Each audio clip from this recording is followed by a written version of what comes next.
school meeting, I think. Yes. Youngster. Yeah. So we have in the ordinance, in the general comprehensive development ordinance, something on setbacks generally. And there was kind of a blank under 4.1.3.1.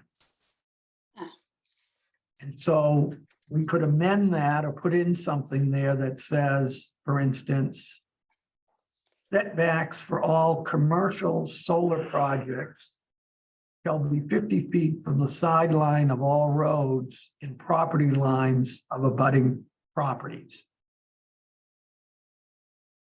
I had some thoughts about that. I think Reed Field has 200 feet, a 200-foot. I think it's a great idea. Go that far, Get it out of the view, the view, yeah, so people won't notice it when they go by. yeah. Okay, it's gonna be very limiting as to where an array can set up. Solar farm. And there's nothing wrong with that. Okay. I'll tell you what I've seen that's taking place in other states is in their ordinance, the abutter, they've given the abutters the right to waive their setback, whether it be 50 feet, 100 feet, or whatever, down to whatever. So the abutters can change, why they would do that. The only thing I can think of is that whoever who's doing that project Pays it's himself, worth their while, yeah. but it's occurred in more than a couple of ordinances. Okay, that they're allowing the abutters to waive the setbacks.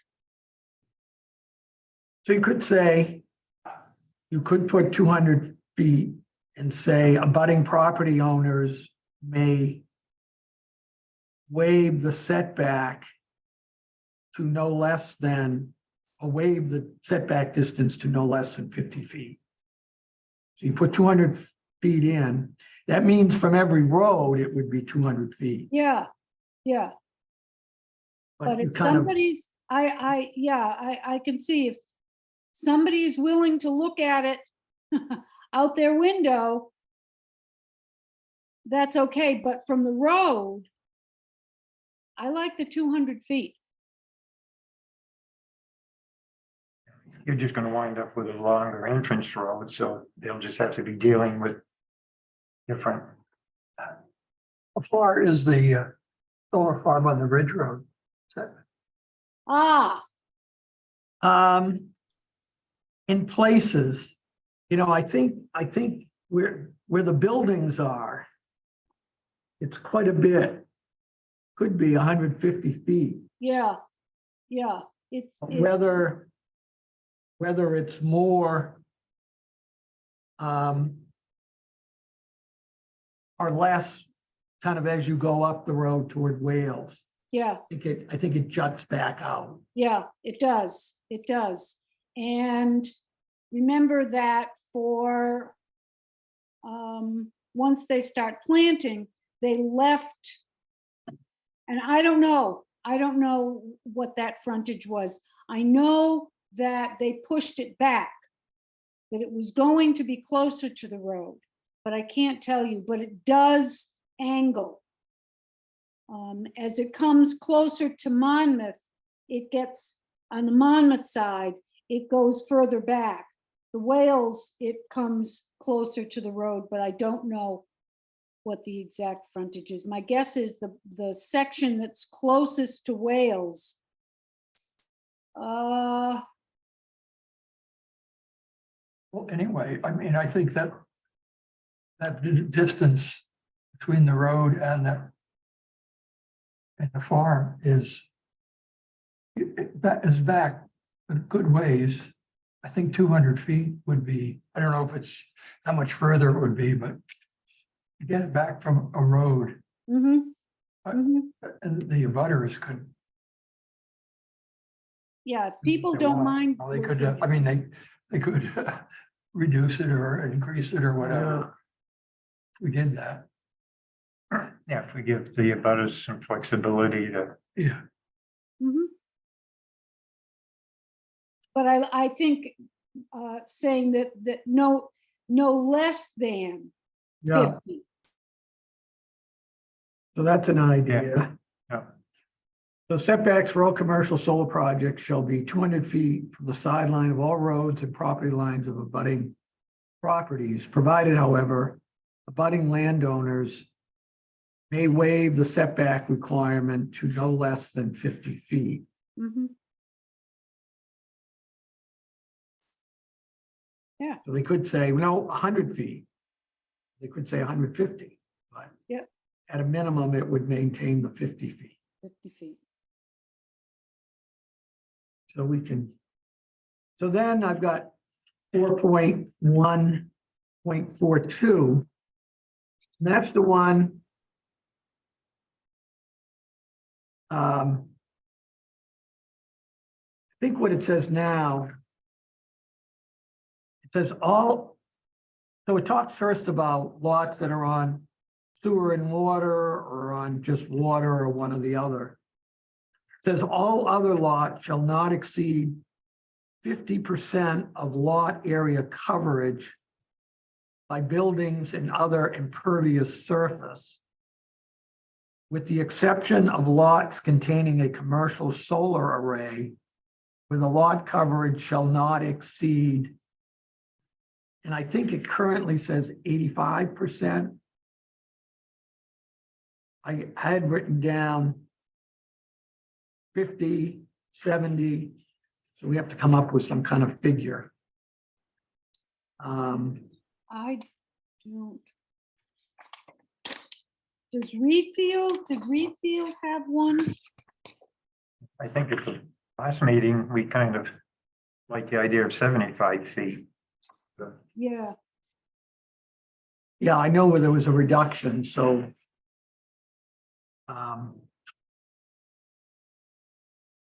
Maybe we'll just go through these and see if Andy shows up. he said he was gonna try. Yeah. So, as we get into that ordinance.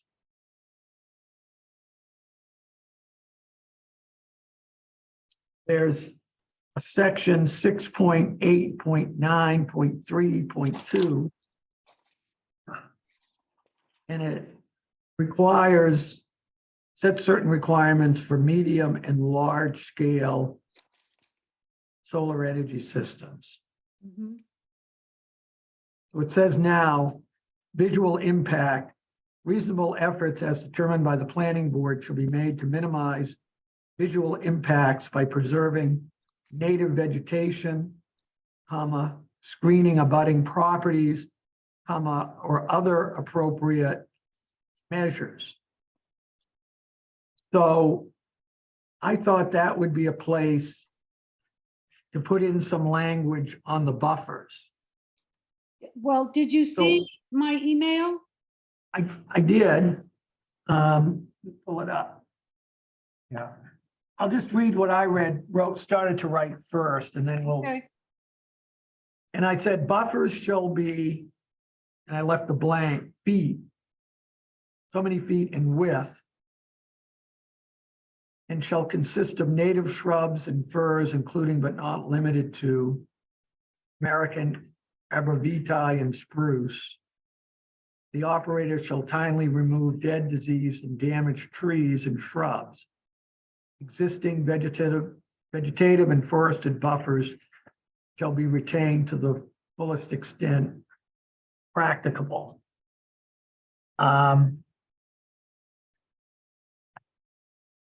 And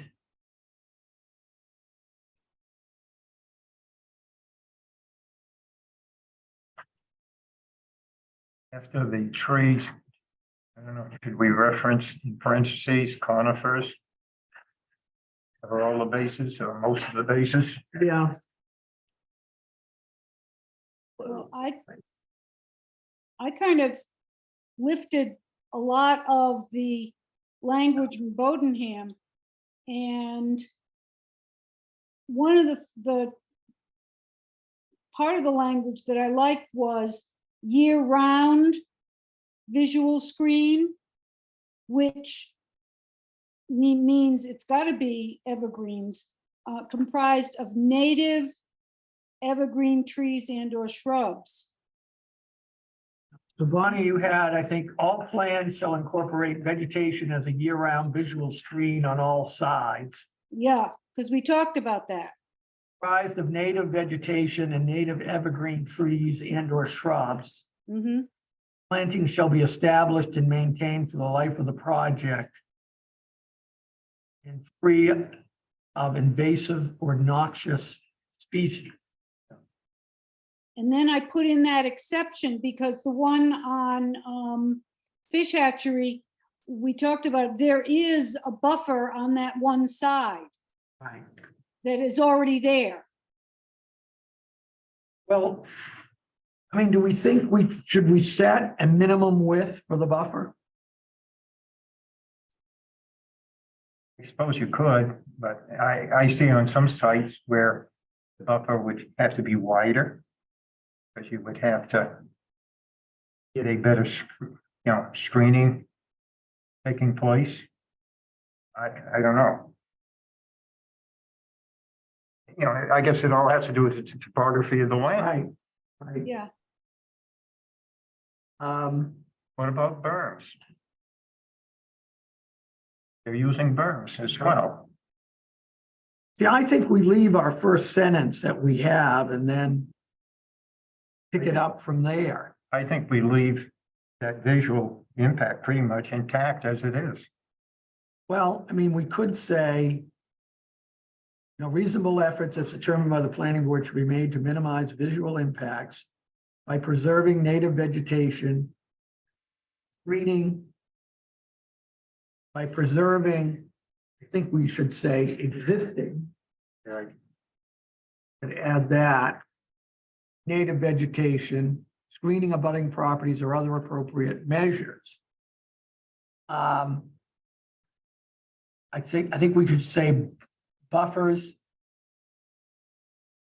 shall incorporate vegetation as a year-round visual screen on all sides. I mean, I think that language from Bodenham is all right. Yeah. After that, if people are comfortable with it. Which, again, it would say, Okay. comprised of native vegetation and native evergreen trees and or shrubs. Plantings shall be established and maintained for the life of the project. I think we should put in there that damaged, diseased, or dead ones should be removed. The other thing, if I can just jump in, and I think it's important to put in invasive or noxious because of that white rose. Do you know what I'm talking about? There's a horrible invasive white rose that is everywhere. You see it all over the place and it takes over. Multiflora rose, yes. Yes. Also And pink. It's mostly white. Yeah, it's white. There's actually a huge amount of it on the South Monmouth Yeah. Road when you get down towards the Schedule and Doobie Farm. yeah, it will take over. And the thing is that you don't want it. You do not want to encourage that at all. And so somebody might look at it and say, wow, because it will scream, but it's not something that you want anywhere near. I mean, if I had a house anywhere near there, I don't know how those seeds travel. I think the birds, because they get little red berries, the birds eat the berries. And then the next thing you know, you've got these things all over the place and they have horrible spines. So just so I'm understanding, and sorry, I'm late. Yeah. But just, No, that's okay. guys missed the musical event of the year. Oh, yeah? Street, oh, I tell you. Yeah. K through 2 concert. Oh, man, I tell you. Yeah. This little light of mine hit it out of the park. Anyway, Bonnie, I mean, are you saying that the buffer needs to be maintained to be free of invasive species that might seed themselves into the buffer at some point during the project's life? Or are you just saying you don't want to see them planted? I certainly don't want to see them planted. I don't know how much you can add. I don't know. I'll throw that out. That's not what I intended. Once they start there, we have them at the farm. And they'll go down. They're everywhere. Yeah, yeah, they're I awful. mean, yeah, I would just be concerned mandating, I would love to have everyone kill all the invasives forever, but especially considering that our ordinance also is restricting the use of herbicides. Realistically, the organic farmer in the room is saying you need herbicides to kill these things. Yeah, They could cut them year after year. I've done it myself and they just come right back. I So, know. I don't know. I guess I would be leery. It just feels like you're asking a lot if we're gonna say you need to kill this stuff when it Every year. gets spread. Cut it down. Yeah. well, what's I the did negative? not intend that the language imply that they do that, but at least they're careful and don't plant it. You know, Yeah. don't go in and plant something that, like autumn olive is another shrub that just takes over. Right. All these species are actually illegal now to plant in the state of Maine. So, but I think that the language should still be in there because, I saw a new development in Bridgeton, that they were planting Bradford pears, which are also technically on the noxious list. And so Yeah. people aren't getting them. But yeah, I would just change that wording though, to make it clear that Okay, the planting itself is free of invasives and noxious, not that we're expecting the buffer be maintained to be free of noxious, because that is a tall order, oh, unfortunately. yeah, yeah. I am sure that the Asiatic bittersweet that is all in our Oh, yeah. hedgerows right next to the solar project on the South Monmouth Road, should that project be approved, I'm sure that is going to spread all through their hedgerow that they're going to plant around it, unfortunately. So, Okay, that's fine. So I think we can take part of what I wrote, part of what's here and Bonnie sent, and kind of put them together. Mhm. Well, And, again, and say the buffers shall be kept free of invasive or noxious species, just to see what that does, right? Yeah, if you say kept free, then the implication might be if it shows up, it's got to be removed. yeah, I would just change it that invasive or noxious species will not be planted as Okay. opposed to be kept free All of. right. Again, unless we're going to allow the use of Yeah. herbicides, sadly, they really are just about impossible to control without herbicides. So, So the way we start here, Andy, is that when we put this in, I had kind of put together a sheet that we used kind of to guide us for the ballot and so on and so forth. And so we went through just 2 sections before you got here. And one was on setbacks. And we had setbacks for all commercial solar projects shall be, we talked about 50 feet. Doug advocated for 200 feet, which is what Reedfield has. yep. So setbacks for all, but to give an abutter the option, if they would agree, to reduce their buffer to no less than 50 feet. So a developer could go to you and say, would you agree to waive the buffer requirement to 50 feet? Here's $1,000. Is that something that's done with other, really? Interesting. It's being done in other states. I don't know in Maine, Huh. but it is being done in other states. So we had setback, so it wouldn't be the road would still maintain 200 feet. So you're gonna have a lot of extra screening. So I'm sorry, so the road would be, everything would be 200 feet unless the abutters agree to Yeah. allow 50? Yeah, Yeah, well, they could say 100 or whatever. right. Well, right, okay. You know, No less than 50. yeah. So I got setbacks for all commercial solar projects shall be 200 feet from the sideline of all roads and property lines of abutting properties. Providing, however, abutting property owners may waive the setback requirement to no less than 50 feet. Okay.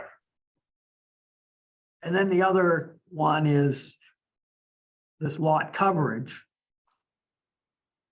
which I think we were saying reduce from the current 85 down to 75. But that's, again, still open for. That's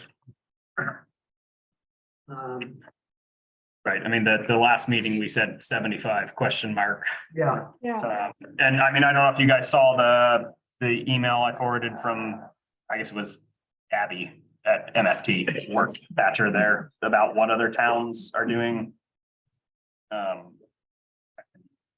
Honestly, it was 2 weeks ago and there's a lot that's happened, so I can't. how's the baby? Good, good. Yes, was at the thing and slept through the whole concert, so. I don't know how, but the harmony was so soothing. I just, put it right to sleep. yeah, so Abby at MFT said that there's a lot of different lot coverage standards that they've seen. Auburn, she believes, is also 30%. Reed Fields includes a 20% lot coverage standard. Yeah, I saw yeah, that. those were two that she So that, highlighted. that probably has the same effect as having a, well, maybe even a greater effect than having a 200-foot buffer. Well, I mean, it's gonna take a big project. You're gonna have all this land that's non-productive, or unless it's being farmed or well, cut, what's there. yeah, I mean, which, you know, it is it's a double-edged sword, I guess. If you wanna discourage the development. Why couldn't you have two different sets of lot coverage? One for the solar farm itself, but if they go into a dual use agreement, give them a different lot coverage. I mean, that would certainly be one way of encouraging existing agricultural use, because I mean, that is the thing about going to a 20 or 30% coverage is you may have the unintended consequence of forcing these projects onto your larger intact agricultural parcels. Mhm. Instead of having it go into some marginal portion of the property. I mean, you could also have that effect with the setback thing. I mean, you might have a really marginal chunk of land that's closer to the road on a farm that, you know, somebody wants to put panels on, but instead it's gonna push it up that hill onto the prime soils. But I mean, nothing's perfect, so. But yeah, I mean, that's an interesting idea. I mean, It would we do something much more restrictive, like a 30% if it's not dual use, if it's on ag, and Something. but do something much more permissible, 75 or 85 if it's gonna be a dual use project? My concern is there gonna be enough opportunity for that agricultural use? You know, how many sheep herders are you gonna find, for instance, that are willing to do this? Yeah. I mean, what other agricultural use can occur within the solar arrays other than grazing? I mean, there really isn't anything, is there? Yes, there's crops. There's crop, There's some organic farming that's taking place. A weird combination of people, but it's happening. yeah. And would it be possible, I don't know anything, but in a solar array, would it be possible to also do bees?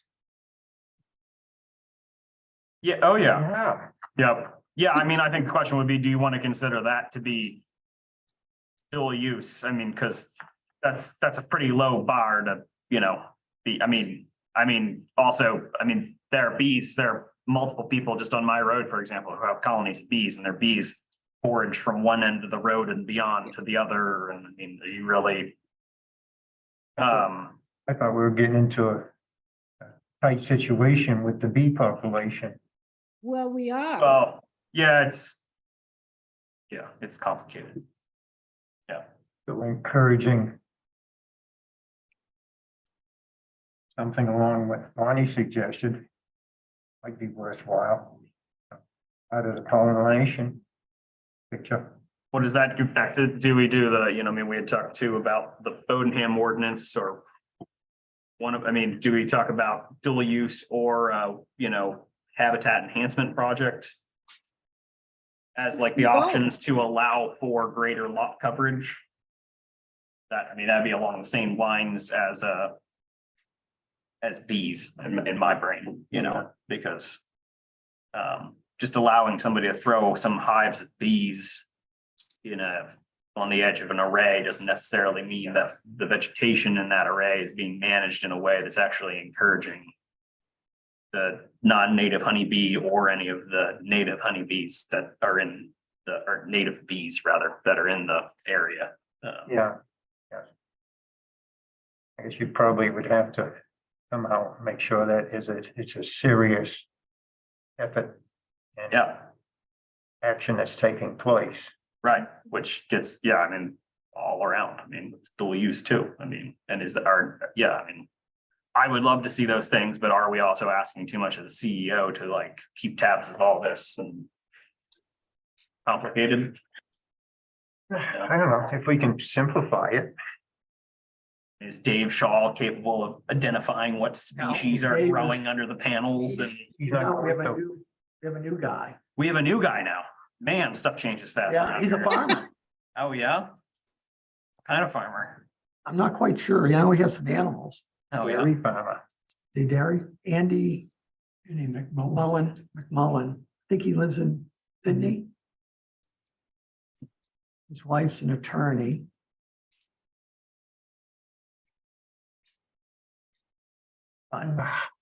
Anyway, Yeah. yeah, so I don't know. Can't remember what Wayne did. Usually we run somewhere around 60 or 75% coverage, or we use dual coverage. Two different coverages to encourage dual use. Yeah, I also, if you build it, they will come with the cheap grazing thing. I know more people who are interested in doing it now than companies that are actually willing to work with people because they're not being forced to. They're not, there's no incentive for these solar companies to do anything other than hire a landscaping crew to go do what they do. So if it's not incentivized, they're not going to do it because everybody's busy, it's like one more thing for them to think about. Well, that's why in looking at the ordinance that we have and looking at other ordinances, I would like to get rid of language that says to the extent practicable, because somebody can stand up and say, it's not practicable to not use herbicides, for example. That we have to go in, with hand crews to get rid of all of this stuff or whatever. And Bonnie, to yeah, the extent practical as determined by the planning board. okay, well, that was my next question because I saw that language in several places. And my question was, is that standard, meaning that the planning board then, but of course, if they do it and we find out afterwards, I don't know.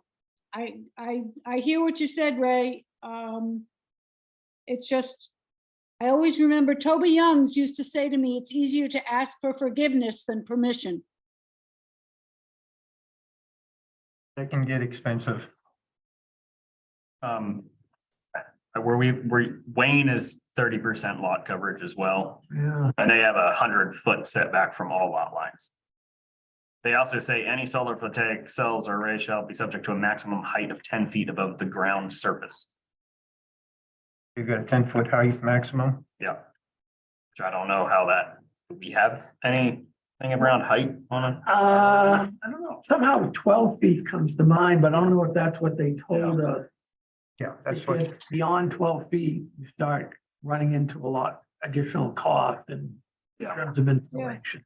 But if you want to encourage dual use, I mean, dual use, the panels The higher they usually go, can be higher, so Yeah. I would be yeah, wary of restricting it too much, or, Mhm. you know, yeah, because there's no incentive for the developers to go high unless we're asking them to go high for dual use, so. what I've seen in our projects out of state is 20-foot height, Yep, but that's with dual use. yep.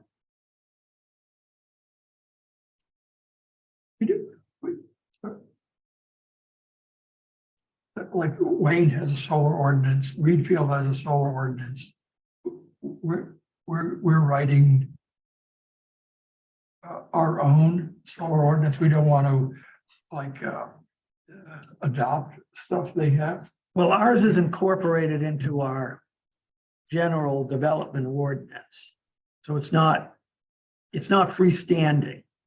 Should we be making it? Pardon me? Should we be making it freestanding? I don't think there's any advantage to do that because there's no other, there's the only other business that's freestanding ordinance is the sexually explicit businesses or whatever it's called. You know, everything else is in that. The goal was to put everything into one ordinance. And then we had some special type projects like wind, multifamily housing, you know, solar. So it would be changing the format kind of the general or the scheme. But there's a whole bunch of ordinances listed there. Yeah, well, I actually got a lot of positive feedback on our ordinance from a lot of sources that looked at it over the year or so that, not that there's no room for improvement, but I mean, I think reading through a lot of this, you know, like the Wayne, I think there's a lot of stuff in there you don't need. I think the Legal responsibility, you know, things of that nature. I mean, that's sort of in our ordinance that we require people to prove, you know, that they have some kind of legal interest to. So. I don't know. taking the best out of different ordinances, incorporating them into ours, I think is, you know, the ideal, the quickest, easiest, probably the best approach. Yeah, the Bodenham ordinance, for example, is super specific about the trees and what kind and how tall they have to be. And all that went into a whole lot more detail than I thought was necessary. You're right, But not the totally idea, necessary. say that again? I agree with you. A lot of that is not totally necessary. Yeah, You get too specific and too demanding, then you just might as well hang out a sign that says no solar arrays in Monmouth. yeah. Right. But you've got to be able to have decent standards for any that want to come in. Yeah. But the idea, I think what I did pull from them, which I thought was, what I really liked was the idea of the year round. So that that's in the initial design.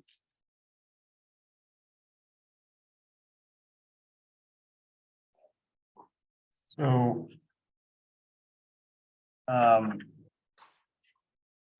On the setbacks, does that now feel like it's a firm thing that we're gonna do the 200 foot? And Give the abutters a waiver. yeah, is that the final decision? I don't know if it's a final decision, but I think it's a good approach. Yep. That works for me. Yep. It's a good idea. Yeah. I can live with that. And then the other issue is this lot coverage. And I really like that idea of saying, you know, okay, if it's gonna be dual use or there's some significant habitat enhancement project, then you can do 75% or even 85%. But if you're not gonna do that, let's drop it, you know, 30. down to 30 or 40 Yeah, or 50. Yeah, sure. I mean, 50 combined with that setback of 200 feet, I mean, that, you know, Okay,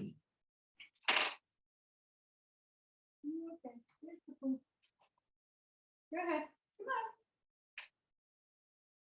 so we're gonna say it would be 50% except if project includes dual use, which we'll have to define. Right. Or natural habitat enhancement. What's the word they use? What's the phrase they use? I mean, you're gonna need to define that too. Yeah, So, yeah. I think they just say habitat enhancement.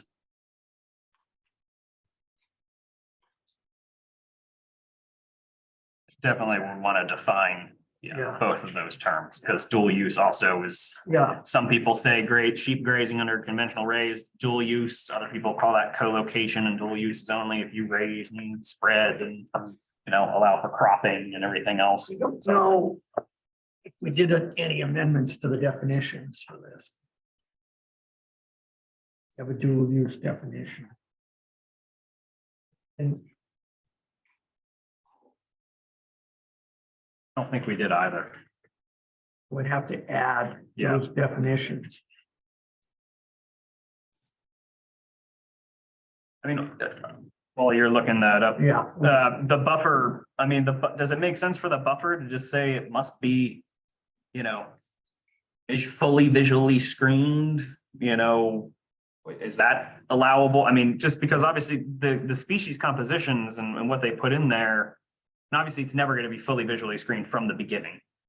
But as opposed to saying it must be a minimum of X number of feet, because it's like, take either of the projects that have gone forward so far. I mean, they basically put a very narrow strip of vegetation on the outside of the fence, or sorry, the other project is not going in, but they're just proposing a single row of conifers around that whole thing. I mean, that's maybe going to fully visually screen it.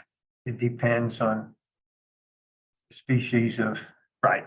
trees as well. yeah. I mean, when those conifers are full grown, they are going to be quite wide, assuming they're not pruning them. I mean, they're white pine and white spruce are the species on the South Monmouth Road plan. I mean, those will get to 10 feet pretty easily. Some of those, the spruce or the firth, we got something that the bottom branches are dying. I don't know if it's a particular species. That was with white pine. Yeah, this is not a white pine. Supposed to, some type of spruce maybe. Yeah, what about hemlock? Hemlock generally, And not for long. yeah, it depends, some last longer than others, right? It's a matter of time for the adelgid gets up here, unfortunately. Yeah. There's also a balsam fir adelgid, so. Yeah. Um, Well, one of the benefits of a combination of shrub and tree is that the shrubs might cover those lower branches as they die. Well, that is generally, you know, why if you want a fuller buffer to Yeah. do the a row of shrubbery in front of a row of conifers. Yeah. So we may want to say shrubbery and conifers. Okay, Because I just said and or, but Because the shrubs won't grow high enough to No. give much screening, but there are shrubs that will stay green all year as well. Boxwood is a wonderful shrub. It's very slow growing though. But that's an example of a shrub that stays green all year. If we're mandating native species, then that one isn't gonna work. Well, that's true, but There aren't really a plethora of native evergreen shrubs. A lot of native evergreen trees, yeah. but not too many native evergreen shrubs in this part of the world. Well, what about mountain laurel? Well, it's arguable if that's native to here, but now you're getting into some like, I mean, transplanting mountain laurels into central Maine, I mean, Audubon has a list of what they consider appropriate native, I think they were native species in that. yeah, no, they are. That have become native. I mean, mountain laurel is native south and west of here, but it's just, I mean, you want to also talk about a high dollar investment on a plant that is very finicky when transplanted. I mean, know, just, I know. yeah, But I mean, we really put rose bay pretty. rhododendron out there too, but it's the same thing as mountain laurel. They I also know. don't love being in full sun. So, I know. yeah, I that's why, the idea of a row of probably what will be deciduous shrubbery and then evergreens behind, and I think that's gonna do a really great job of fully screening and also be great for wildlife enhancement, because conifers, for the most part, are not. I mean, there are definitely benefits to wildlife, but yeah, shrubbery, deciduous shrub, the combination is better. So Bodenham has, the visual screen must provide year-round screening to minimize visual intrusion of the development. Mm-hmm. Screening must be a minimum width of 10 feet. Oh, yeah. If less than 25 feet, the screening must be comprised largely or entirely of evergreen trees and or shrubs, which must be a minimum of 4 feet high and average at least 6 feet high at planting, with at least 2 rows of planting at offset spacing to fill the gaps between plants in a single row. Yeah, I thought that was a bit much. If the vegetated screen is at least 20 feet wide, it may be a mix of evergreen and deciduous and or shrubs. Larger trees may be required for screening of larger products with structures that differ significantly from those on adjacent properties or that produce significant visual impact. So there's some of that. I mean, that's why when I wrote this, I said, should we have a minimum width? Right. I mean, I would be in favor of adopting the Bodenham ordinance. I feel like I feel like it's everything that we're talking about. If you want to X the really specific detail about 2 rows of planting at offset spacing and whatnot, and also the height averages. I mean, but otherwise, I do feel like that's what we were just describing. Yeah. Yeah, well, I Yeah, guess the other thing is the screening from the abutters property lines or from the roads. That's what you're trying to accomplish. Yep. So, if the project should be 500 feet off the road, you're going to want them to require them to plant 2-3 rows of screening where shrubs and conifers could be more than adequate because of the distance. But, then if it's close to the 200, then yeah, you need more than 1 row of conifers and maybe some shrubs that aren't doing what they should be doing.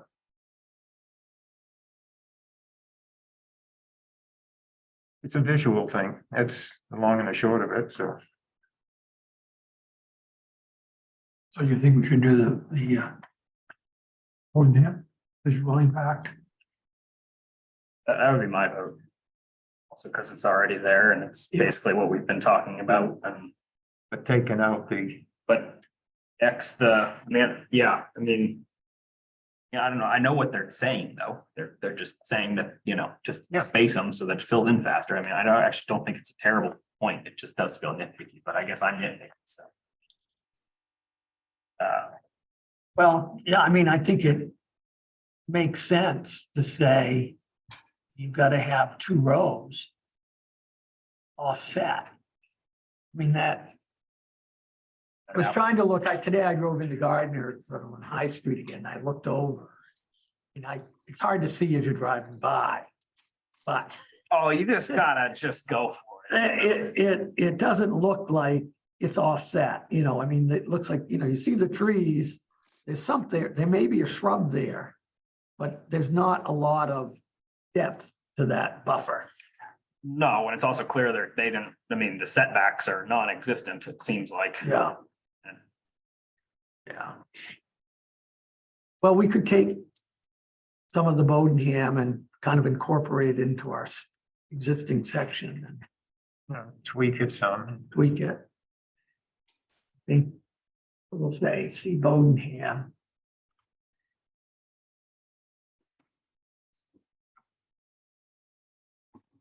So then we have, there's a section, as I said, I just skipped over some. So I went from C to E, which is citing, Citing, land clearing, soil erosion, and habitat and agricultural impacts. So I wrote first a kind of a new sentence on citing. Major projects shall not be located within a 1/2 mile radius of other permitted major or medium solar projects. So I know we kind of kicked around from a mile to 1/4 of a mile. And then kind of talked about what a 1/2 mile, so that's 2,600 feet. So that would sort of a compromise. I mean, I haven't seen anywhere else that any other ordinances that I looked at that had anything like that, but it will kind of protect a neighborhood being burdened. Bonnie definitely has something to say. I did some research. And I spoke with someone from Maine Municipal. I could not find actual language having to do with density, which is what we're talking about. Maine Municipal accepted the request and she said they'd put it in the list. I have not received a call back, and that was 2 weeks ago. But in looking, I mean, I got information about model things in Indiana and Minnesota and other places, but I could not find anything on density. So I don't know. I would prefer erring on the side of more like a mile. But it may be that we would be the first to even put it in there. The other thing about citing that I saw in several examples, which we do not have, is that preference would be given to locating arrays on previously developed, degraded, or marginally productive portions of property. That's a sentence that I saw. I think it's in Auburn, Topsom. It's in Bodenham. In Bodenham. Yeah, it's in Bodenham, but it's in others as well. It seems to be a very standard sentence. Yeah, that was actually a sentence, Bonnie, that was either Thatcher or Abbey at MFT. Really, they said that they have actually seen that have impact, at least in Auburn, where projects have been moved off of better portions of farmland and put on lesser portions based off of that sentence. Yeah. Well, Um, again, I saw that in several different plans, so. I mean, I think our existing ordinance tries to get at that, at least just from an agricultural soil standpoint by saying preference would be given to not citing on prime farmland soils or soils of statewide significance. That is in there somewhere in our. Yeah, we say It is, but I citing a think we project, should have both. project should not occur on prime agricultural soils or soils of statewide importance to the extent Or, practical. To and accept preference, just add right to that sentence, and preference shall be given to locating on previously. I think that's really important language, and I think we should have both. Well, I think you start with the preference. Okay? You can say it any way you want, but I think we should have both. Does that work? Preference shall be given to locating the system on previously developed, degraded, or marginally productive portions of the property. Mhm.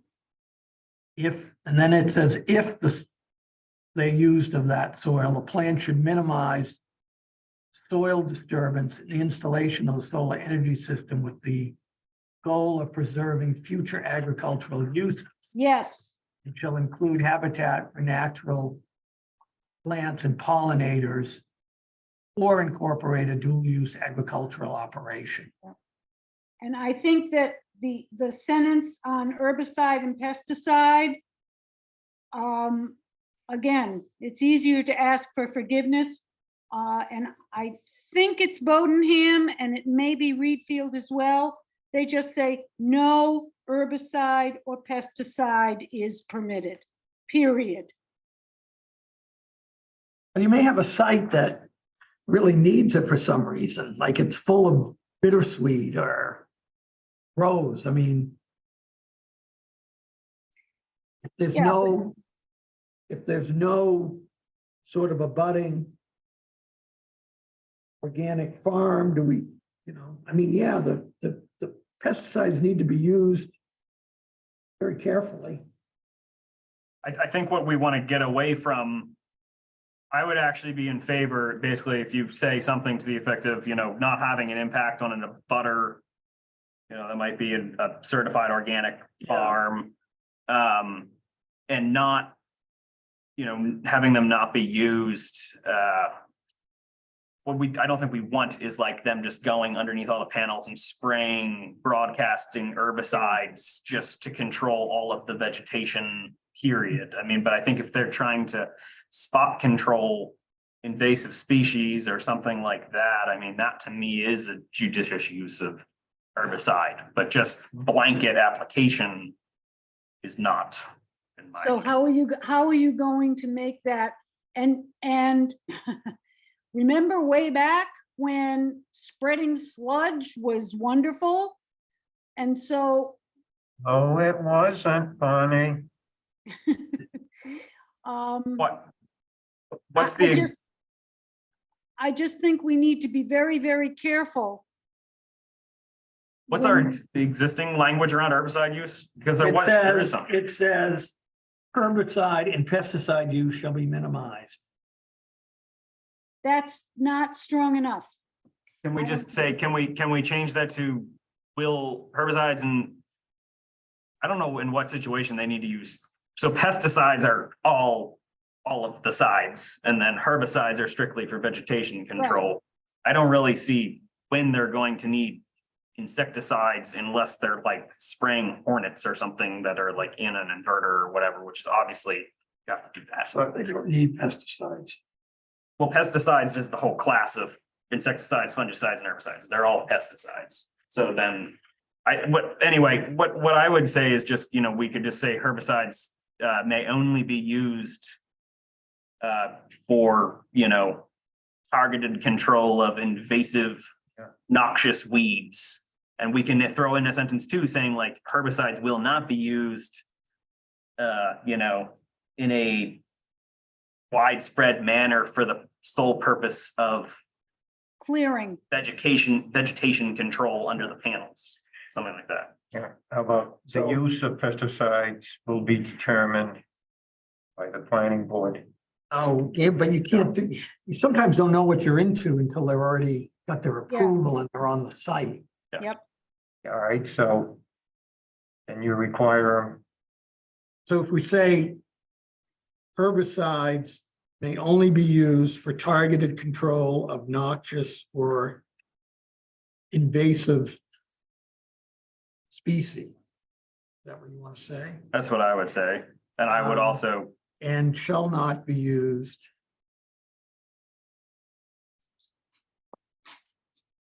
for widespread control. yeah, widespread control of vegetation or for vegetation management. Okay, I can live with that. You get the point of the sentence anyway. Yeah, yeah. I can live with that. And then I would also just specifically put in that, you know, the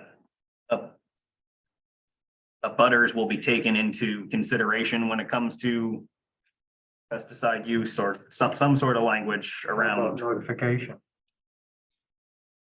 Well, notification alone doesn't, I mean, they can say like, you know, hey, we're gonna use herbicides right on your property boundary, Andy. I mean, that's notification and they could technically do that unless you guys stepped in. But no, require that they Yeah. do notify the abutter before stuff starts hitting the air and the ground. I mean, done right, shouldn't be an issue. No herbicide use is permitted if any abutting property is a certified organic farm. I like that. Although at the same time, I mean, now that, I mean, the setbacks that we now are saying we're going to incorporate are so large that At honestly, 200? it's kind of a moot point. You know, Okay. even at 50 feet, it's kind of a moot point. All right. I mean, I've dealt with this, I'm dealing with this on a hayfield that I manage where the landowner is working with the NRCS to control invasives in the surrounding vegetation. You know, so I've had to negotiate with my organic certifier as to like what is an appropriate buffer that I need to leave for their spot application of herbicides to control the multiflora rose and the bittersweet and all the other things. And parsnip, wild parsnip. Oh, I like parsnip. I think we got rid of that. Did you? Yeah, well, this field also has wild parsnip. This is the Doobies property down Yeah. South Monmouth Road, and there's parsnips and there's. Yeah. But we had to use Natural Resource Conservation Service. It's a wing of the USDA. It's like who farms or woodlot owners go to get financial assistance and technical assistance with various, you know, habitat enhancement projects or woodland management projects or manure management for farms, stuff like that. So I could make a stab using sort of the format we had before and get it to everybody. Because I think those, I don't know if there's any, is there any other topic that we, Well, we didn't really, I feel like we talked about density very briefly and then we got sidetracked on Okay. other stuff. I mean, I would still be in favor of putting in like a half-mile density provision. I think that it's a logical thing to do. To keep any given, at least give some distance. You know, I'm not opposed to being the first to do that. Oh, no, I think we should. We will Half become a mile. model. let's, I think a half mile is also not very far. It's I don't think so either. I like a mile. I mean, okay, so you've got the South Monmouth fish hatchery thing, but right across fish hatchery is the schedule, you know, all that schedule land. And well, that's, you know, if you have a half a mile, that's gonna wipe that out. Pretty much, does it wipe it all out? not all of it. Well, it would, I mean, but that's the idea, in my opinion, is to say, okay, so if, you know, this project goes in again, we keep talking about South Monmouth Road, but like the fish hatchery project happens. Then like for the sake of the neighborhood, then the project that's been proposed or hasn't come to you guys, but we have all been told by employees of AD that they've signed an agreement on that 40-acre parcel there to put in another one right there. Yeah, So, I mean, to me, that is like, that's a lot. That dramatically, that really impacts the rural character of the South Monmouth Road, having those two agree. projects side by side. And it really does, I think, impact the property values for the people right there. yes. That's why I agree. would be in favor of having a density provision. That said, I mean, adding a 200-foot setback, addressing lot coverage, I mean, those things also are going to have impacts that in their own way are probably going to impact density. I mean, Well, know, Andy, is a half mile enough? How about 200 feet frontage? 200 feet setback, is that what you're saying? No, frontage. Oh, I'm just picking on Bonnie. yeah. He doesn't like your idea, Bonnie. Well, I know of property right almost next door here that's under lease, and they're exploring. Okay. So there's probably 5 or 6 maybe in Monmouth that Yeah, I think so. and what we heard from these people from Novell is now they're running into supply chain issues of getting the Yep. arrays, that the demand now is so high. Mhm. So how quickly some of these projects come to fruition. I mean, if someone sees that we're doing an ordinance, they may try and get in under it. But Well, let's get it done.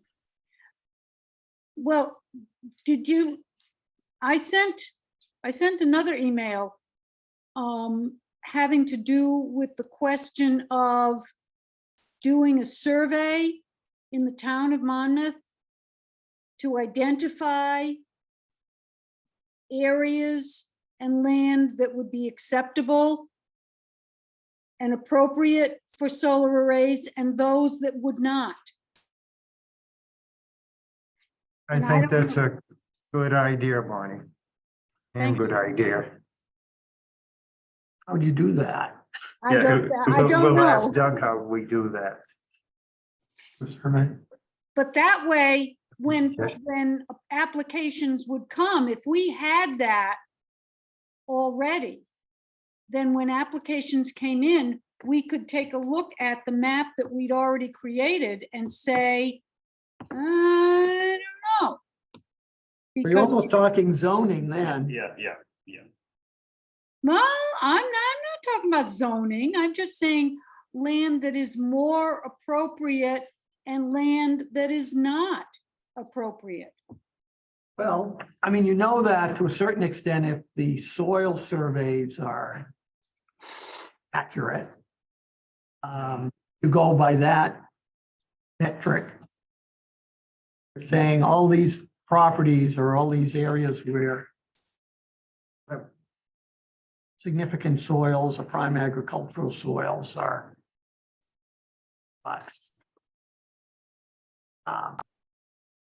And what happens, of course, is you're dealing with a landowner, individual landowner who says, gee, I can get nice income flow off this, and you're telling me I can't do it. Mhm. Always a tough.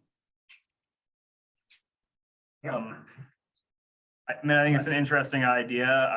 I don't know if it's necessary. I also think it could potentially drag this process out. I'm still, one of the unanswered questions from last time was, when do we have to have this done to the select board, public hearing? Can we even get this done in time for the June ballot still? And I don't know, that, and I also think there is gonna be pushback on any sort of map that's showing parcels that are Yeah. yay or nay. And I think that the ordinance that we are creating, if it goes forth as we've outlined it, is pretty good. I mean, I feel like it's a lot of the issues that a map would address are going to be addressed by the language that we or including. I also think it's really interesting to hear that there is a lease next door to here. Because we have just talked about like, oh, South Monmouth, South Monmouth, South Monmouth, but like that to me is showing that no, there's, development potential throughout the town. Yeah, And that's, yeah.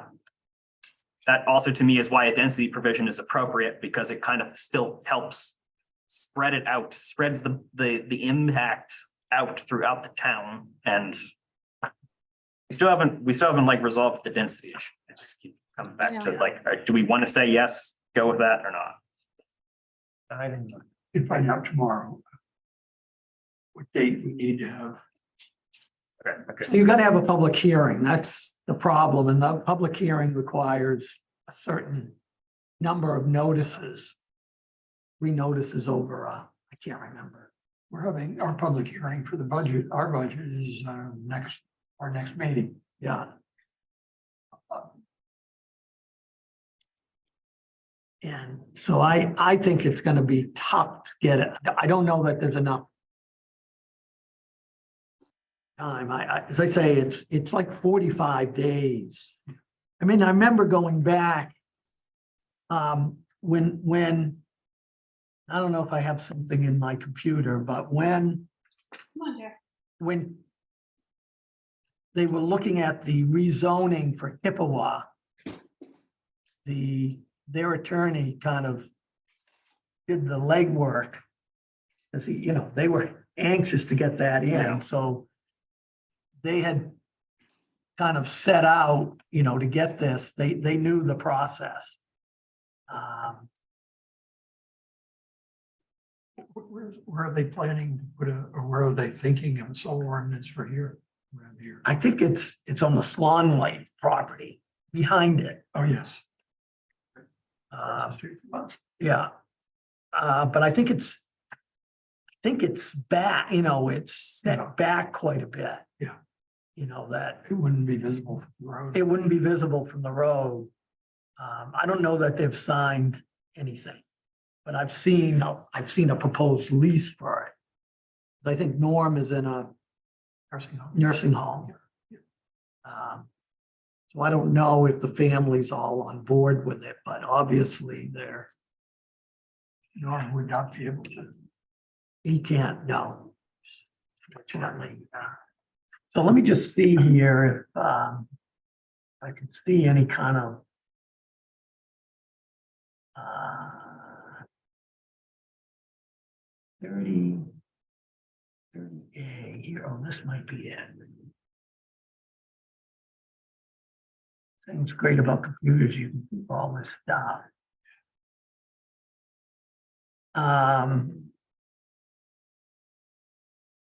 Public will be given an adequate opportunity to be heard in the preparation of a zoning ordinance, which I think includes the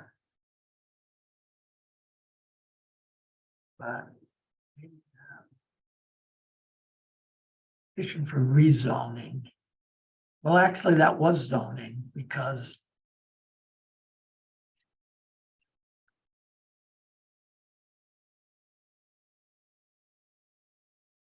this was in shoreland zoning, so maybe this was different. The notice must be posted in the municipal office at least 13 days before the public hearing. The notice must be published at least 2 times in a newspaper. The date of the first publication must be at least 12 days before the hearing. The date of the second publication must be at least 7 days. But that might just be for shoreland zoning. Well, it's for any zoning ordinance. And I think there's some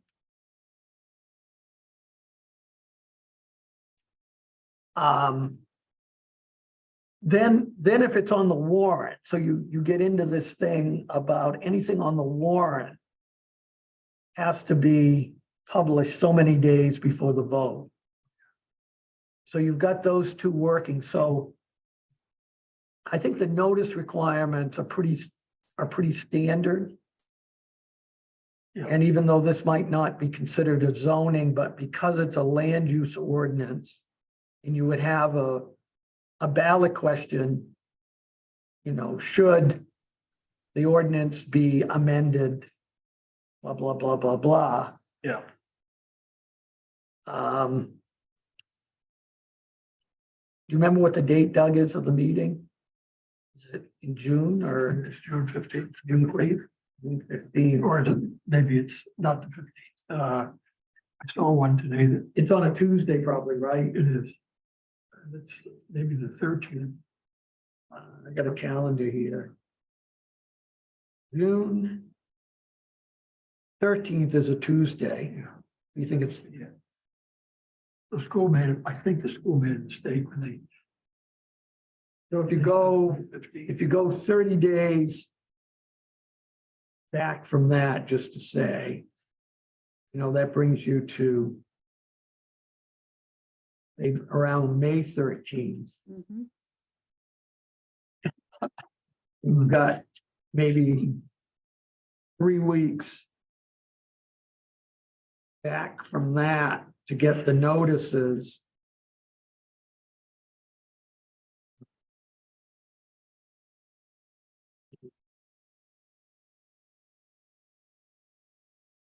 That would seem you'd have to have everything together by, say, like April 14th. Somewhere around, Sounds like it's about the right time. Yeah. so it might fit. I mean, town manager may know specifically, Yeah. but They have to print ballots and all that. yeah. Yeah, And that's 2 more meetings for us then if we're doing every 2 weeks. Is that, I mean, well, yeah, But it's, because I can pull something together. I'm not gonna be here in 2 weeks, but you guys can, want us to meet without you? oh, go ahead. You going someplace fun? Going to Ireland. I was hoping you were gonna say that. I Um, want to go to Ireland. Yeah. Today is the. Yeah, today's the 15th, so I'll be gone. Unless. The next, you gotta select. We could meet. I could try to put this together, get it to everybody. And we could meet next Thursday. See if the language suits everybody.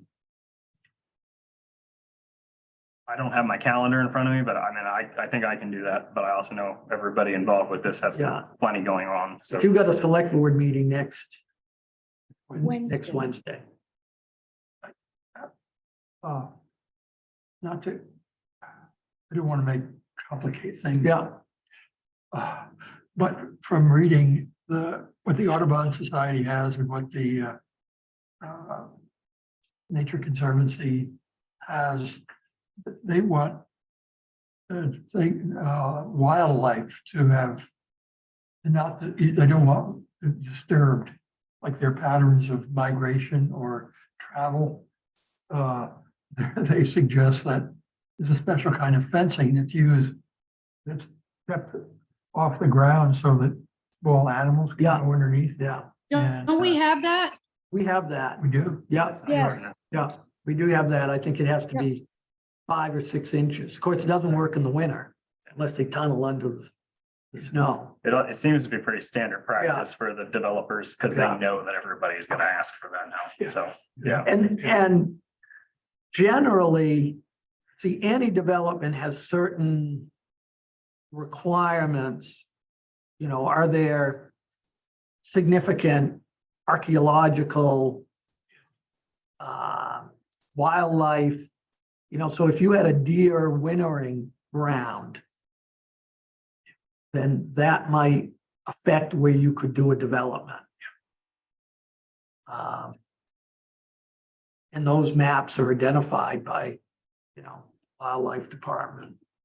But, so those things are in there, but we do have that 5-inch Yeah. fence requirement, something like that. Yeah. What kind of fencing they mentioned where spacing is larger near the ground and gets smaller as you reach the top of the fence. I think I saw it in the Audubon Society, You're talking about the mesh in the the fence, mesh and, not being uniform, right, top to bottom? yeah. Okay. That's a new one on me. Hmm. Um, so. So then, is that our plan? Are we gonna meet next Thursday? Does that work for everyone? Works for me.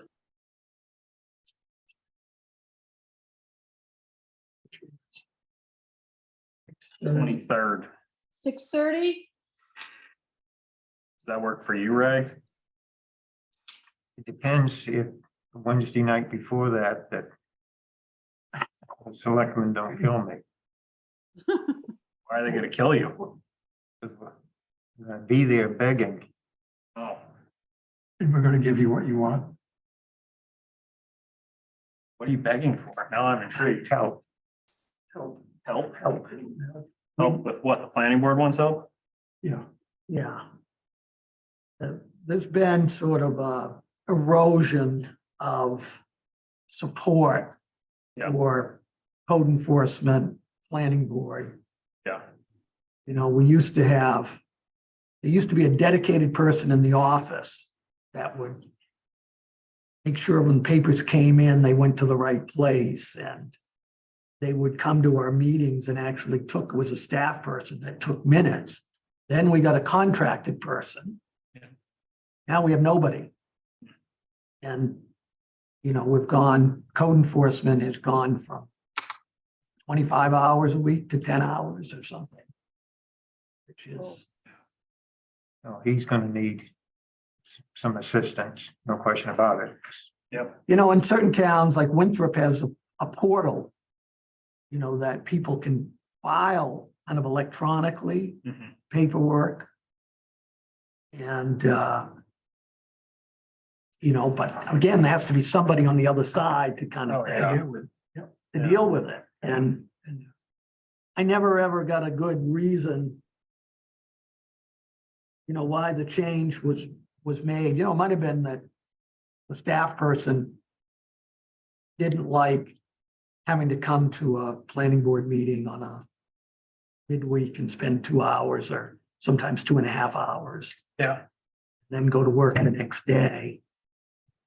I don't know why, you know, again, it's different town managers have different sort of agendas. You know, then we hired a planner from AB cog and that lasted maybe 3 weeks or something. I mean, Charles? Charles, yeah. You like Charles. I know you did. So there's a history. Yeah. But yeah, that's the problem. I mean, you get any kind of ordinance requires somebody to enforce it if necessary. Right. And somebody that a developer can come into Right. and maybe get a couple of answers before deciding what they want to do. I mean, we're pretty liberal about people coming into the planning board and saying, Yeah. we're thinking of doing this, and what are the areas we might face? Can I take a step back? Did we agree on a density provision? I don't think we did. Okay, I think a half mile, I think anything beyond that is gonna be problematic in terms of getting it by people in town. Can you not live with any density provision? Is that?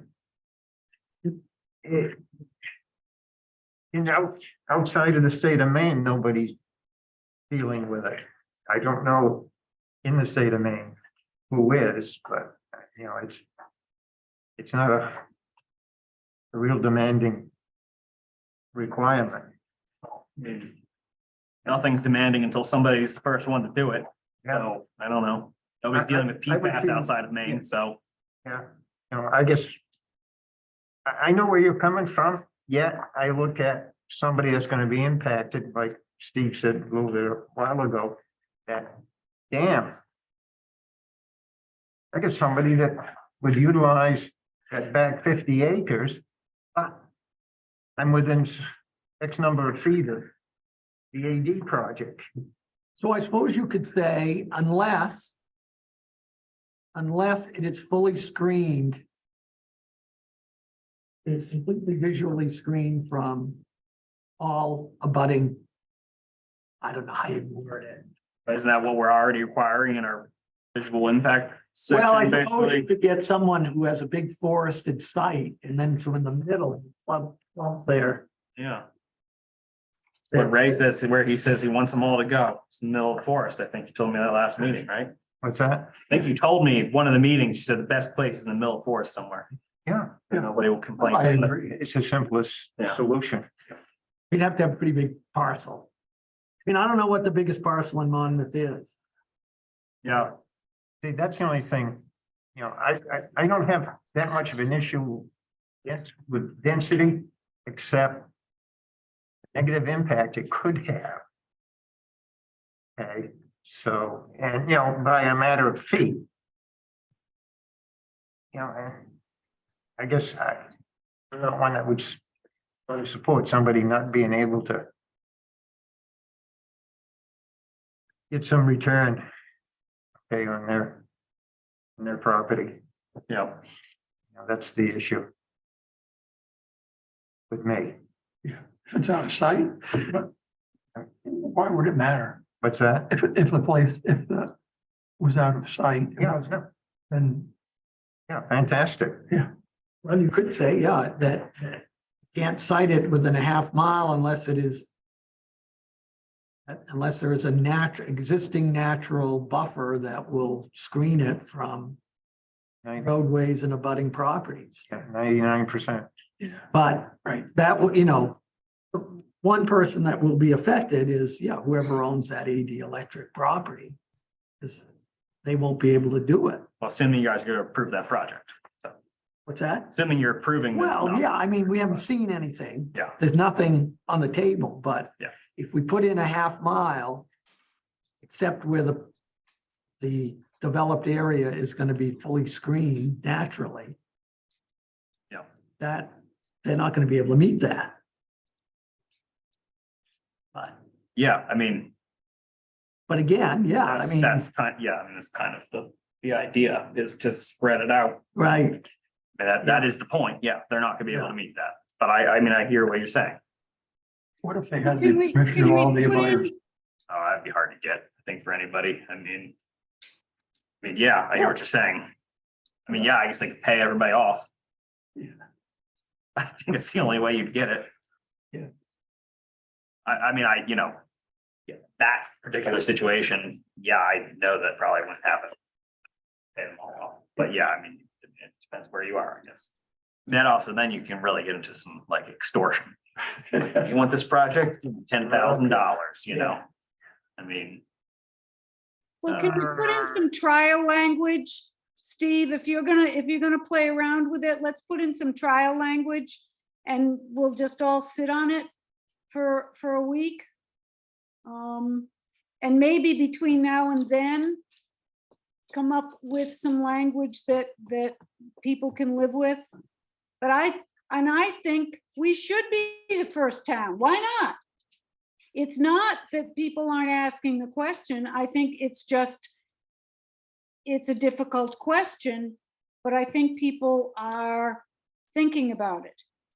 Anyone who So why drives into not? Augusta probably, or Gardner, the back way, they're Yeah, gonna look and they say, yeah, this really changes the, yeah. It impacts the rural character and that right there in the Absolutely. comprehensive plan, front and center. yep. The only other thing that we didn't get to, so in my notes from last time. We have dual use / mitigation fee. Require grazing, dual use, native habitat enhancement, or pay into a mitigation fund. How would it be assessed? How would it be managed? I mean, I guess to me, if we go with this language around lot coverage, we're kind of achieving the same thing without going the mitigation fee route, which seems the lot coverage thing seems a whole lot more simple than having some sort of mitigation fund that has to be managed. And I mean, that in itself is a whole can of worms. Seeing that we can't manage a simple escrow account, I can see a mitigation situation. I mean, as much as I would love for you guys to give the Conservation Commission a pot of money to play with, you know, being a member of that commission. Yeah, I just think I think it would be, no, yeah. So, I guess, And if we can, if we're achieving a similar goal or a goal that's close to it with other language, then yeah.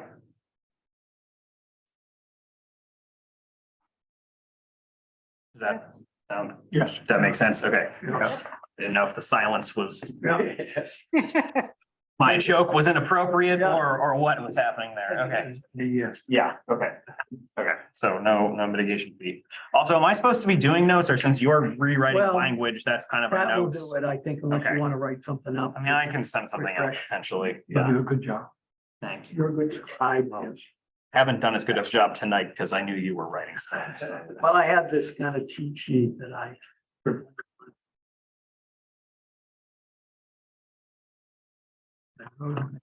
did, Ray, did you get my email about that legislation you asked me about? Yes, I did. And I can find out tomorrow what they did with it. Okay, I thought it was very curious. Because usually if you want to do legislation, one of the steps is to go to the senator who is on the committee and see if you can get the support from him or her.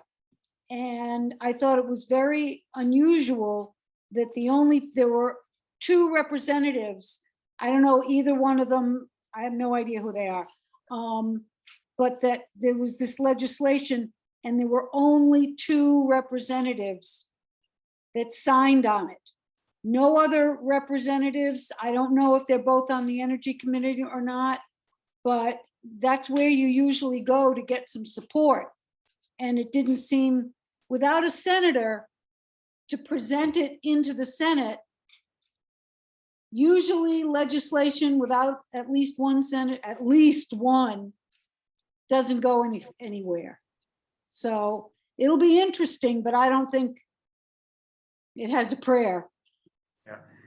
I found out yesterday that there is another piece of legislation that was dropped in at before the state decides to do a solar array in a community. They're going to have to notify the community and have public hearings in that community. And that I was told yesterday it just got dropped in, Well, which is good, Which is a response to the panels going in Augusta at the probably. turnpike entrance. Yep. To change. Oh, specifically if the state of Maine is Yeah. going to do an array. See, the state is exempt from municipal zoning. Oh, okay. Right. There's some exception. Well, so for instance, in Augusta, they have a capital district. And so there's something there, but when you're outside of it, and most of Augusta is, Yeah. then they can just do whatever they want. To me, those arrays are very smart solar sighting, frankly, but I guess there's Yeah. no visual screen, so like, that offends me. well, see, they needed, and just think if they had done a little bit of setback and done some visual screening, then the outcry might not have been that great. It's just, I don't think it takes that much to do it the right way. I mean, those clover leaves are pretty small though, so it doesn't take much of a setback and much of a vegetative buffer before you don't really have Well, anything left. And Yeah, it is a circle in a ring of death for wildlife, you know, I mean, I don't know. It's a turnpike. It's not like it's that pretty there, right there well, anyway. anyway, yeah, So, but they could yeah. have planted something. Well, there were Yeah. trees there. That Wow. was the first thing. They cut down all the Yeah, trees. And they they said, we're doing that, gotta to make it safer. Yeah, And then 6 months later, they're putting up solar panels. yeah, yeah. I was definitely wondering what the hell was going on. It's a nice little forest remnant one there on the. Yeah, there were some nice pines there. Yeah. Does anybody remember like fourth grade science where you learned that trees take in carbon dioxide and give off oxygen? So when you're trying to do something to save the oxygen of the planet, you don't cut down trees? It just counterintuitive to me. It just makes no sense. Yeah, why cut those trees down? Never mind. Okay, let's get rid of all the cows. Well, there's Oh, that. boy. Solar makes up for that, the loss of the carbon. That's what the developers say. Yeah, Oh, everything I do is wrong. All right. are we done? Yeah, I think so. Are we done? Yeah, I think We're we done. have adjourned. See you next Bye. week. Thank you, Steve. All right. Yeah, thanks. Thank you, Andy. Thanks, Ray. Thanks, Doug. Thanks, Bonnie. Glad we could get you on. I think we figured out that Yes, there's a bad link on the planning board agenda. but I know how to get in The now. only bad thing Yeah. related to the We gotta planning get board. the right Oh, thing yeah? on the agenda. You tired of being on the planning board? What's What's that? Are you tired of the planning board generally, or? No, let's just say I'm disgusted with the lack All of right. administrative assistance for the last year and a half. Yep, So is Steve. Yeah. He had it right up to here. yep. I mean, you guys are